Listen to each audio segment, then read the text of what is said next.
ಓಂ ಸದ್ಗುರುನಾಥ ಶರಣಂ ಜಯ ಜಯ. ಓಂ ಸಚ್ಚಿದಾನಂದ ಶರಣಂ ಜಯ ಜಯ. ಎಲ್ಲರಿಗೂ ನನ್ನ ನಮಸ್ಕಾರಗಳು. ಯೋಗ ವಾಸಿಷ್ಠ ನಿರ್ವಾಣ ಪ್ರಕರಣದಲ್ಲಿ ಶಿವ ಮತ್ತು ವಸಿಷ್ಠರ ನಡುವಿನ ಮಾತುಕತೆಗಳನ್ನ ನಾವು ಕೇಳಿಸ್ಕೊಳ್ತಾ ಇದ್ದೋ. ಇದರಲ್ಲಿ ಅಹಂಕಾರದಿಂದಾಗಿ ಜಗತ್ತು ದೇಹಗಳೆಲ್ಲ ಹೇಗೆ ಉತ್ಪತ್ತಿ ಆಯಿತು ಅನ್ನುವುದನ್ನು ನಾವು ನೋಡ್ತಾ ಇದ್ದೋ. ಈಗ ಬಲ್ಲವರು ವಿವೇಕಿಯಾದ ಪುರುಷನಿಗೇ ಉಪದೇಶವನ್ನು ಹೇಳುವರು. ವಿವೇಕಿಯಾದಂಥವನಿಗೆ ಉಪದೇಶವನ್ನು ಹೇಳ್ತಾರೆ. ಯಾಕಂದರೆ ಬಾಲ ಸದೃಶನಾಗಿ, ಇನ್ನೂ ಹುಡುಗ ಬುದ್ಧಿ ಉಳ್ಳವನು, ಉದ್ಭ್ರಾಂತಿ ಉಳ್ಳವನು, ಅಸತ್ತನ್ನು ನಂಬಿದವನಾಗಿ, ಅನಾರ್ಯನಾಗಿ, ಆರ್ಯ ಅಂದರೆ ಇಲ್ಲಿ ಯಾವುದೋ ಒಂದು ಜಾತಿಯ ಒಂದು ಗುಂಪನ್ನು ಗುರುತಿಸ್ತಾ ಇದ್ದಾರೆ ಅಂತಲ್ಲ. ಆರ್ಯ ಅಂದರೆ ಇಲ್ಲಿ ತಿಳಿದವನು ಅಂತ, ಬಲ್ಲವನು ತಿಳಿದವನು ಅಂತ. ಆರ್ಯನಾಗಿ ಅನಾರ್ಯನಾಗಿರುವ ಅಜ್ಞನಿಗೆ ಯಾವನಾದರೂ ಉಪದೇಶ ಕೊಡುವುದಾದರೆ, ನೋಡಿ, ಯಾರ್ಯಾರಿಗೆ ಉಪದೇಶ ಕೊಡಲಿಕ್ಕೆ ಯೋಗ್ಯವಲ್ಲ ಅಂದರೆ ವಿವೇಕಿಯಾಗಿರಬೇಕು. ಇಲ್ಲಾಂದರೆ ಅವಿವೇಕಿಯಾದವನಿಗೆ ಉಪದೇಶವನ್ನು ಮಾಡಿದ್ರೆ ಅವನದನ್ನು ತಿರಸ್ಕಾರ ಮಾಡ್ತಾನೆ. ಬಾಲ ಸದೃಶನಾಗಿ, ಇನ್ನೂ ಹುಡುಗುತನದ ಬುದ್ಧಿ, ಯಾವುದನ್ನು ಗಂಭೀರವಾಗಿ ತೆಗೆದುಕೊಳ್ಳುವಂಥದ್ದಿಲ್ಲ. ಉದ್ಭ್ರಾಂತಿ ಉಳ್ಳವನಾಗಿ, ಭ್ರಾಂತಿ, ಸಂಪೂರ್ಣ ಭ್ರಾಂತಿಗೆ ಇವನೇ ಯಜಮಾನೇನೋ ಅನ್ನೋ ರೀತಿಯಲ್ಲಿ ಭ್ರಾಂತಿಗೆ ಒಳಗಾಗಿರ್ತಾನೆ. ಅಸತ್ತನ್ನು ನಂಬಿದವನಾಗಿ, ಈ ಬದಲಾವಣೆಯನ್ನು ಹೊಂದತಕ್ಕಂಥ ಈ ಅಸತ್ ಪ್ರಪಂಚವನ್ನು ನಂಬಿದವನಾಗಿ, ಅನಾರ್ಯನಾಗಿ, ಇಂಥ ಇರ್ತಕ್ಕಂಥ ಅಜ್ಞನಿಗೆ ಯಾವನಾದರೂ ಉಪದೇಶ ಕೊಡುವುದಾದರೆ ಅಂಥವ್ರಿಗೆ ಉಪದೇಶವನ್ನು ಮಾಡಬಾರ್ದು. ಅಕಸ್ಮಾತ್ ಮಾಡಿದರೆ ಏನಾಗುತ್ತೆ ಅಂದರೆ, ಅವನು ತಾನು ಸ್ವಪ್ನದಲ್ಲಿ ಕಂಡವನಿಗೆ ಕನಕಾಭರಣ ಭೂಷಿತಳಾದ ಮಗಳನ್ನು ಕೊಟ್ಟವನಾಗುವನು. ಕನಸಿನಲ್ಲಿ ನಾನು ಒಬ್ಬ ಪುರುಷನನ್ನು ನೋಡ್ತೀನಿ. ಒಳ್ಳೆ ಹುಡುಗ, ಒಳ್ಳೆ ಸಂಭಾವಿತನಾಗಿದ್ದಾನೆ, ಒಳ್ಳೆ ದೇಹದಾಢ್ಯದಿಂದ ಕೂಡಿದ್ದಾನೆ, ಅಲಂಕಾರ ತುಂಬ ಚೆನ್ನಾಗಿ ಕಾಣಿಸ್ತಾನೆ ನೋಡೋದಕ್ಕೆ. ಇವನಿಗೆ ನನ್ನ ಮಗಳನ್ನ ಕೊಟ್ಟು ಮದುವೆ ಮಾಡಬೇಕಂತ ಕನಸಿನಲ್ಲಿ ಕಂಡ ಹುಡುಗನಿಗೆ ನಾನು ನನ್ನ ಆಭರಣ ಭೂಷಿತಳಾದ, ಅಲಂಕಾರ ಭೂಷಿತಳಾದ ಮಗಳನ್ನ ಕೊಟ್ಟು ಮದುವೆ ಮಾಡ್ದಂಗೆ. ಅಂದರೆ ಸ್ವಪ್ನದಲ್ಲಿರುವವನು ಸ್ವಪ್ನದಿಂದ ಎಚ್ಚೆತ್ತ ನಂತರ ಮಾಯವಾಗ್ತಾನೆ, ಇಲ್ಲವಾಗ್ತಾನೆ. ಅವನಿಗೆ ನಾನು ಜಾಗೃತನಲ್ಲಿ ಇರ್ತಕ್ಕಂಥ ನನ್ನ ಮಗಳನ್ನ ಕೊಟ್ಟು ಮದುವೆ ಮಾಡ್ದಂಗೆ. ಅಂದರೆ ಅರ್ಥ ಏನು? ಉಪದೇಶ ಫಲಿಸೋದಿಲ್ಲ, ಅವನು ಸಾಧನೆಯನ್ನು ಮಾಡೋದಿಲ್ಲ, ಅದು ವ್ಯರ್ಥವಾಗುತ್ತೆ ಅಂತ ಇಲ್ಲಿ ವಾಲ್ಮೀಕಿಗೆ, ವಸಿಷ್ಠರಿಗೆ ಶಿವನು ಹೇಳ್ತಾ ಇದ್ದಾನೆ. ಈಗ ವಸಿಷ್ಠರು ಪ್ರಶ್ನೆಯನ್ನು ಕೇಳ್ತಾರೆ. ದೇಹ ಸಂಭ್ರಮವನ್ನು ಪಡೆದ ಆ ಜೀವನು ಆದಿಸೃಷ್ಟಿಯಲ್ಲಿ ಆಕಾಶ ಸಂಸ್ಥಿತನಾಗಿರುವನಲ್ಲ, ಆಗ ಅವನ ಅವಸ್ಥೆ ಯಾವುದು? ಏನು ಹೇಳ್ತಾ ಇದ್ದಾನೆ ಇಲ್ಲಿ? ದೇಹ ಸಂಭ್ರಮವನ್ನು ಅಂದರೆ ಈ ದೇಹವನ್ನು ಹೊಂದುವುದಕ್ಕಿಂತ ಮುಂಚೆ ಆ ಜೀವನ ಅವಸ್ಥೆ ಹೇಗಿತ್ತು? ಯಾಕಂದರೆ ಅವನ ಆಕಾಶಮಯನಾಗಿದ್ದ. ಆಗ ಅವನ ಅವಸ್ಥೆ ಯಾವ ಥರ ಇತ್ತು? ಹೌದು ತಾನೆ? ಇದು ನಮಗೆ ತಿಳಿಬೇಕಾದಂಥ ವಿಚಾರವೇ. ಯಾಕಂದರೆ ಈಗ ದೇಹದೊಳಗೆ ಸೇರ್ಕೊಂಡಿದ್ದಾನೆ, ದೇಹದಲ್ಲಿ ಇದ್ದುಬಿಟ್ಟು ನಾನು ನಾನು ನಾನು ಅಂತ ಹೇಳ್ತಾ ಇದ್ದಾನೆ. ಆದರೆ ದೇಹವನ್ನು ಹೊಂದುವುದಕ್ಕಿಂತ ಮುಂಚೆ ಆಕಾಶ ಸ್ಥಿತನಾಗಿದ್ದನಲ್ಲಪ್ಪ, ಆಗ ಅವನ ಅವಸ್ಥೆ ಹೇಗಿತ್ತು? ಅದಕ್ಕಿಲ್ಲಿ ಉತ್ಪತ್ತಿ ಪ್ರಕರಣವನ್ನು ನಾವು ಚೆನ್ನಾಗಿ ನೋಡಿದ್ರೆ ಗೊತ್ತಾಗುತ್ತೆ. ಸೃಷ್ಟಿ ಸ್ಥಿತಿ ಲಯಗಳನ್ನು ಚೆನ್ನಾಗಿ ತಿಳಿದಾಗ ಗೊತ್ತಾಗುತ್ತೆ.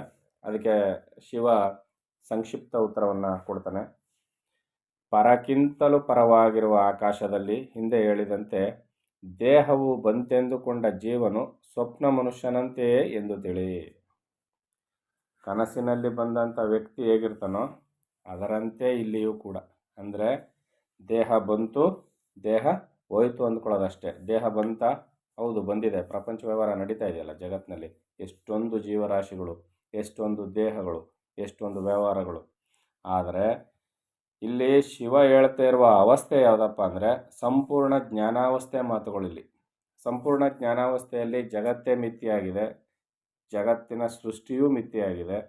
ಈ ಅವಸ್ಥೆಯಲ್ಲಿ ಏನಾಗ್ತಾ ಇದೆ, ಇಲ್ಲಿ ಸ್ವಪ್ನದಲ್ಲಿ ಯಾರನ್ನಾದರೂ ನಾವು ನೋಡಿದ್ದೆ ಆದರೆ ಸ್ವಪ್ನ ಕಾಣುವಾಗ ಅವರು ನಿಜದಂತೆ ಕಾಣ್ತಾರೆ. ಜಾಗೃತ ಅವಸ್ಥೆ ಬಂದಾಗ ಬಂದಿದ್ದವರು ಎಲ್ಲೂ ಹೋದ್ರೋ ಏನಾದರೂ ಯಾರಿಗೂ ಗೊತ್ತಾಗೋದಿಲ್ಲ. ಆ ರೀತಿಯಲ್ಲಿ ಕೂಡ ಇಲ್ಲಿ ಪರಕ್ಕಿಂತಲೂ ಪರವಾಗಿರುವ ಆಕಾಶದಲ್ಲಿ ಹಿಂದೆ ಹೇಳಿದಂತೆ ದೇಹವು ಬಂತೆಂದುಕೊಂಡ ಜೀವನು ಸ್ವಪ್ನ ಮನುಷ್ಯನಂತೆಯೇ ಎಂದು ತಿಳಿ. ದೇಹ ಬಂತು ಅಂದ್ಕೊಳ್ತಾನೆ, ಜೀವಾತ್ಮನಿಗೆ ದೇಹ ಬಂತು ಅಂದ್ಕೊಳ್ತಾನೆ. ಆದರೆ ದೇಹ ಬಂದದ್ದು ಇಲ್ಲ, ಹೋಗಿದ್ದೂ ಇಲ್ಲ. ಇದೆಲ್ಲ ಯಾವಾಗ ಬರೋದು ಹೋಗೋದೆಲ್ಲ ಯಾವಾಗ ಮಾಯೆಯನ್ನು ಒಡಗೂಡಿದಾಗ ಆಗುವಂತಹ ಇದು ಬದಲಾವಣೆಗಳು ಇವು. ಚಿದ್ಘನವು ಎಲ್ಲೆಲ್ಲಿಯೂ ಇರುವುದರಿಂದ ಸ್ವಪ್ನ ಮನುಷ್ಯನು ಕಾರ್ಯಗಳನ್ನು ಮಾಡುವಂತೆಯೇ ಶರೀರಧಾರಿಯಾದ ಜೀವನು ಈಗಲೂ ಕಾರ್ಯ ಮಾಡುತ್ತಿರುವನು.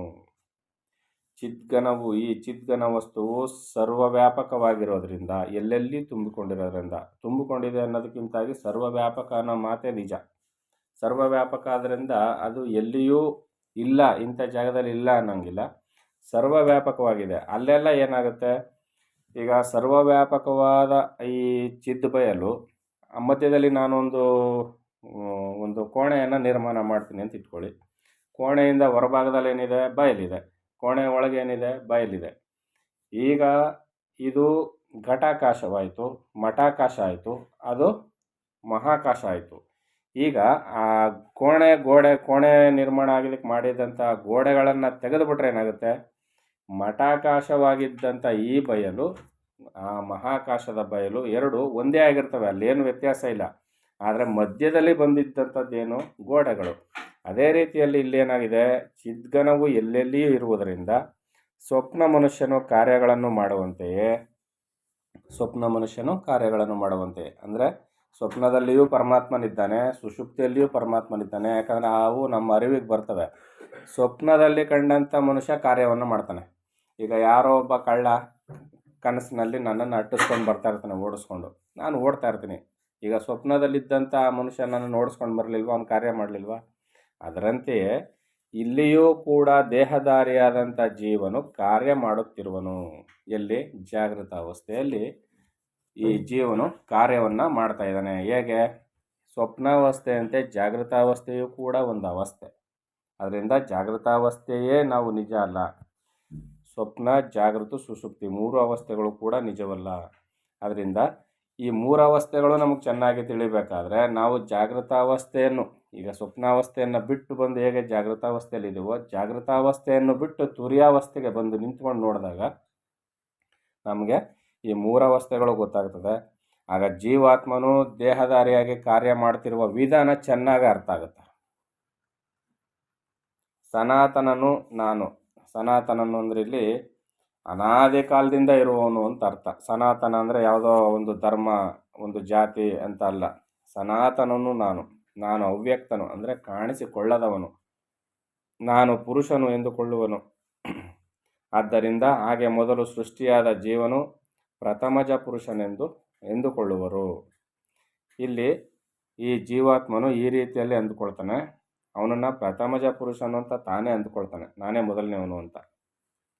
ಹೀಗೆ ಯಾವುದೋ ಒಂದು ಕಲ್ಪದಲ್ಲಿ ಸದಾಶಿವನು ಆ ಪ್ರಥಮ ಪುರುಷನಾಗುವನು, ಇನ್ನೊಂದರಲ್ಲಿ ವಿಷ್ಣುವಾಗುವನು. ಆತನ ನಾಭಿಯಲ್ಲಿ ಪಿತಾಮಹನಾದ ಚತುರ್ಮುಖನು ಉದಯಿಸುವನು. ಇಲ್ಲಿ ಜೀವಾತ್ಮನು ಬೇರೆ, ವಿಷ್ಣು ಬೇರೆ, ಸದಾಶಿವನು ಬೇರೆ, ಈ ಬ್ರಹ್ಮ ಸೃಷ್ಟಿಕರ್ತನಾದ ಬ್ರಹ್ಮನು ಬೇರೆ, ಯಾರು ಬೇರೆ ಅಂತ ಇಲ್ಲಿ ಎಲ್ಲೂ ಹೇಳ್ತಾ ಇಲ್ಲ. ಎಲ್ಲವೂ ತಾನೇ ಆಗಿದ್ದಾನೆ ಅನ್ನುವುದನ್ನೇ ಇಲ್ಲಿ ಶಿವ ಹೇಳ್ತಾ ಇದ್ದಾನೆ. ಈಗ ಆ ಪಿತಾಮಹನೇ ಒಂದೊಂದು ಕಲ್ಪದಲ್ಲಿ ಪ್ರಥಮಜ ಪುರುಷನಾಗುವನು. ಈ ಸೃಷ್ಟಿಕರ್ತನಾದ ಬ್ರಹ್ಮನೇ ಒಂದೊಂದು ಕಲ್ಪದಲ್ಲಿ ಪ್ರಥಮ ಪುರುಷನಾಗ್ತಾನೆ, ಮೊದಲು ಹುಟ್ಟಿದವನು ಅವನೇ ಆಗ್ತಾನೆ. ಮತ್ತೊಂದು ಕಲ್ಪದಲ್ಲಿ ಇನ್ನೊಬ್ಬ ಪ್ರಥಮಜ ಪುರುಷನಾಗುವನು, ಇನ್ನೊಂದು ಕಲ್ಪ ಬಂದಾಗ ಇನ್ನೊಬ್ಬ ಪುರುಷನಾಗ್ತಾನೆ. ಆ ಸಂಕಲ್ಪ ಪುರುಷನು ಸಂಕಲ್ಪದಿಂದಲೇ ಆಕಾರವನ್ನು ಹೊಂದುವನು. ಸಂಕಲ್ಪ ಪುರುಷನು ಸಂಕಲ್ಪದಿಂದಲೇ ಆಕಾರವನ್ನು ಹೊಂದುತ್ತಾನೆ. ಸಂಕಲ್ಪ ಪುರುಷನಿಗೆ ಯಾವ ಆಕಾರವನ್ನು ಬೇಕಾದರೂ ಕೊಡ್ಬೋದು. ಈಗ ವರಹ ರೂಪನ ನೋಡಿದ್ದೀವಿ. ವಿಷ್ಣು ವರಹ ರೂಪ, ದೇಹ ಶರೀರ ಎಲ್ಲ ಮನುಷ್ಯನದಾಗಿದ್ದರೆ ತಲೆ ಮಾತ್ರ ವರಹ ರೂಪಿನಿಂದ ಇರ್ತದೆ. ಸಿಂಹವನ್ನು, ನರಸಿಂಹ ರೂಪವನ್ನು ನೋಡಿರ್ತೀವಿ. ದೇಹ ಎಲ್ಲ ಮನುಷ್ಯನದಾಗಿದ್ದರೆ ತಲೆ ಮಾತ್ರ ಸಿಂಹದಾಗಿರ್ತದೆ. ಈ ರೀತಿಯಲ್ಲಿ ಕಲ್ಪನಾ ಪುರುಷ ಹೇಗೆ ಬೇಕಾದರೂ ಇರ್ಬೋದು, ಯಾಕಂದರೆ ಅದು ಸಂಕಲ್ಪ ಮಾಡಿರ್ತಕ್ಕಂಥದ್ದು. ಆದ್ದರಿಂದ ಈ ಮಾಯಾ ಪ್ರಪಂಚದಲ್ಲಿ ಸರ್ವಶಕ್ತಿಯಾಗಿರ್ತಕ್ಕಂಥ ಸರ್ವಶಕ್ತನಾದ ಪರಮಾತ್ಮನಲ್ಲಿ ಏನು ಬೇಕಾದರೂ ಘಟಿಸಬಹುದು. ಅದರಿಂದ ಇಲ್ಲಿ ಜೀವನು ಯಾವ ಅವಸ್ಥೆಯಲ್ಲಿದ್ದ ಅಂತ ಹೀಗೇ ಇದ್ದ ಅಂತ ಹೇಳಲಿಕ್ಕೆ ಬರೋದಿಲ್ಲ. ಈ ರೀತಿಯೆಲ್ಲ ಬದಲಾವಣೆಯನ್ನು ಹೊಂದುತ್ತಾ ಇರ್ತಾನೆ.